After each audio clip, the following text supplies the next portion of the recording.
De volta com a Programação Nacional. Hoje eu estou conversando aqui com o professor geopolítico Marcos Antônio de Moraes. Estamos falando sobre a geopolítica mundial. Professor, a gente deixou uma pergunta até no ar no bloco anterior, da questão que o senhor estava citando sobre os direitos internacionais. Aí o senhor citou a Rússia e também a questão da Coreia do Norte, que a gente queria aprofundar mais esse assunto. O que isso tem a ver com os Estados Unidos? Onde a gente está chegando? Muito.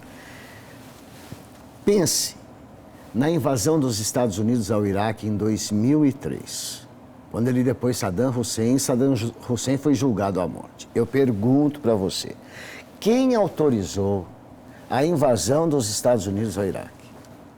Ninguém. Nem a ONU, tanto é verdade que a alegação França... era que tinha armas químicas e nunca foi... Essa foi a alegação. Não tinha nada até hoje. Na verdade, foi chamado de guerra preventiva, inclusive por Bush, e que o país estava produzindo armas de destruição em massa e por isso ele invadiu. Mas para que eu possa invadir ou declarar guerra para um país, é necessário primeiro passar pela ONU, depois pelo Congresso Nacional do seu país. Eu não fiz nada disso. Eu agi de forma unilateral, ou seja, pela minha conta e risco, pela minha própria vontade, pela vontade do presidente Bush. E Saddam foi deposto. E o Iraque, como está hoje, eu pergunto para você, quais direitos internacionais foram respeitados na época dessa invasão? Nenhum interesse internacional. Então essa é a luta hoje. Segunda situação, no governo Barack Obama dessa vez, Líbia. Quando o Barack Obama autorizou a OTAN, a Organização do Tratado do Atlântico Norte, a ajudar os manifestantes da Primavera Árabe e depor Muammar Gaddafi da Líbia, aconteceu a mesma coisa. Muammar Gaddafi foi morto. Mais uma interferência dos Estados Unidos de maneira unilateral. E como é que está a Líbia hoje? Aos frangalhos. Mesmo a ONU sendo contra. Mesmo a ONU não autorizando, vamos assim dizer. Porque a ONU tem 5 países pertencentes, que são permanentes ao Conselho de Segurança Nacional. Basta um votar contra, então não tem a aprovação da ONU. Então jamais os Estados Unidos submeteria esse tipo de invasão à ONU, porque sabe que China e Rússia jamais aprovariam e pertence ao Conselho. No caso do Iraque, a própria França não aprovou. Então, dentro dos direitos internacionais respeitados, a Coreia, o tratado dos Estados Unidos com a Coreia poderia ser mais justo. Em outras palavras, para que o telespectador possa entender, segurança. Exigir segurança para a nação, segurança para o Estado, segurança para o governo. Entendi. E isso só quem pode exigir um tratado internacional, os direitos internacionais, não a forma pela qual os Estados Unidos impõem a sua vontade ao mundo. E o que a guerra da Coreia aí tem a ver com o conflito atual, Coreia do Norte? Bom, as duas Coreias. As duas Coreias, né? Isso é fruto da Guerra Fria. Em 1945, quando surge a divisão do mundo através do Acordo de Potsdam, surge a divisão da Coreia, da Península Coreana no paralelo 38 graus. O norte seria exatamente aliado da União Soviética e o sul aliado dos Estados Unidos. Uma fronteira entre os dois países. Em 1950, ocorre a guerra entre as duas Coreias. A Coreia do Norte invade a Coreia do Sul e chega a Seul. A China interfere, dando apoio à Coreia do Norte. Estados Unidos entra nesta luta, protegendo a Coreia do Sul, expulsando os chineses e os coreanos do Norte para o seu lado. E mantém ali uma zona fronteiriça desmilitarizada. Foi o que aconteceu. De lá para cá, a situação só piorou. Enquanto a Coreia do Norte tinha ajuda da União Soviética até 1991, quando esse país entrou em decadência, a Coreia do Norte não tinha problemas básicos. Fome, falta de remédio. A partir do momento que a União Soviética deixou de ajudar, não existiu mais, e a China passou a ajudar menos, lógico, a Coreia passa a ter graves problemas. Tanto é verdade que em 1994 o pai do Kim Jong-un faz aquilo que se convencionou chamar a nível mundial de chantagem nuclear. Se vocês mandarem petróleo, remédio e comida, eu congelo o meu programa nuclear. Foi o que foi feito. Foi o que foi feito. Então, a guerra das duas Coreias até hoje, Júnior, ela não acabou tecnicamente. Olha isso. Não ocorreu uma assinatura de um tratado de paz.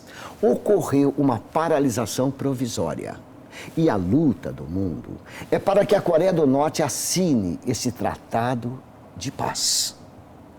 Até hoje, tecnicamente, as duas Coreias estão em guerra. Mas a gente, pelo visto, está vendo aí um conflito ainda, porque o ditador lá, o Kim Jong-un, né, ele ainda continua fazendo testes nucleares cada vez mais, assim, até irritando os Estados Unidos, né? Não adiantou o encontro entre ele e o Trump, né?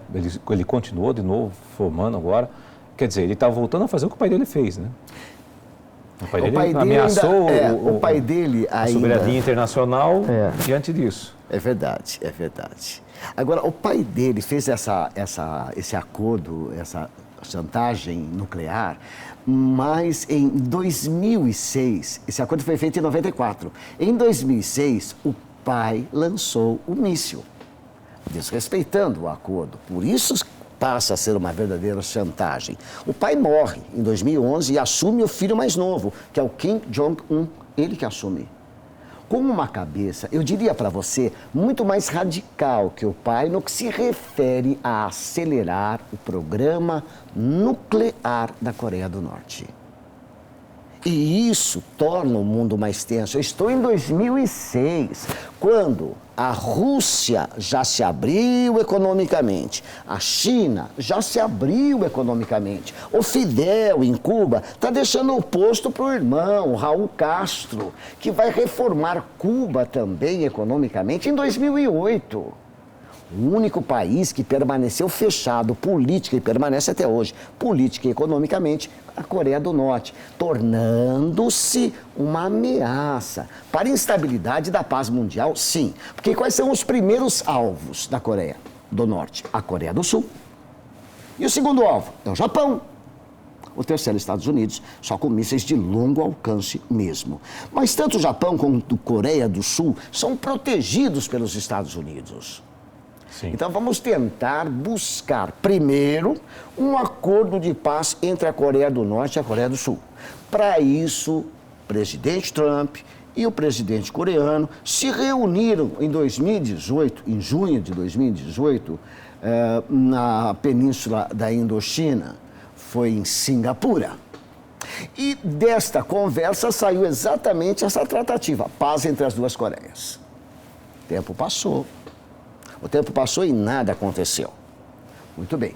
Marcou-se uma nova cúpula, 2019, onde? No Vietnã. Essa cúpula, Júnior, foi interessante. O Donald Trump levantou da cadeira e foi embora. Não deu tempo de nada. Foi embora. Alegando que a Coreia do Norte não quer cumprir o acordo nuclear. Lembra, esses acordos feitos pelos Estados Unidos submetem o outro país a cláusulas que ferem a sua legislação, que ferem a sua soberania. Então a Coreia do Norte, até agora, realmente não assinou esse acordo. Não assinou. E o que aconteceu agora, recentemente? A Coreia do Norte fez o lançamento de um míssil. Saiu na televisão, todo mundo viu, o lançamento de um míssil. Imediatamente, os dois falcões sanguinários do Trump, que é o Mike Pompeo e o John Bolton, já declararam guerra. Nossa. Eles são doidos para declarar guerra. Essa é a verdade. Porém, a Coreia do Norte diz: isto faz parte regular do treinamento do meu exército. Não estou ameaçando ninguém. Não tive nenhum alvo. Eu não especifiquei nenhum alvo. E não trouxe para a região instabilidade mais do que ela se encontra. Essa foi a declaração da Coreia. O que os Estados Unidos fez em relação a essa soltura de míssil? Apreendeu um cargueiro da Coreia do Norte na ilha da Samoa americana em retaliação. Kim Jong-un ficou furioso. Diz que jamais se submeteria a essa subordinação, que era ultrajante que os norte-americanos estavam fazendo. Para poder minimizar a situação, Trump declarou na última sexta-feira que reconhece essa soltura de míssil como exercício regular militar do exército coreano e que isso não fere a relação de amizade, a relação de confiança entre os dois países. Esse é o Trump. E onde vai acabar isso, professor? Porque, olha, nós estamos vendo um perigo iminente aqui, hein? E outra coisa, nesse meio desse conflito, a Rússia apoiou a Coreia do Norte, tanto quanto a China. Veio se levantar em defesa da Coreia do Norte. É importante que o telespectador entenda isso. Tanto a Rússia quanto a China apoiam o congelamento nuclear, a desnuclearização, ou seja, acabar com as armas nucleares. Então, eles apoiam isso. Só não apoiam a maneira pela qual é feita, a maneira pela qual é conduzida, com subordinação. Então, eu não posso dizer que Rússia e China são contrárias ao apelo mundial. Não se trata de um apelo dos Estados Unidos, não. Um apelo mundial para poder acabar com as armas nucleares. Então, aconselha o Kim Jong-un promover esta parte do contrato, ou seja, respeitar esse contrato, colaborando com a estabilidade da paz mundial. Porém, não concorda a maneira pela qual os Estados Unidos conduzem esse acordo. Esse é o problema, esse é o imbróglio, esse é o grande nó da questão. A maneira pela qual os Estados Unidos conduz estes acordos. Uma coisa muito importante, não se esqueça. Se dependesse do Trump, ele mandava limpar, ele mandava invadir, em uma semana acabou tudo.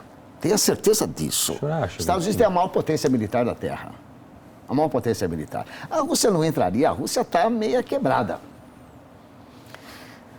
Financeiramente falando. Não sei se aguentaria uma guerra por tanto tempo. Agora, o Trump mudou.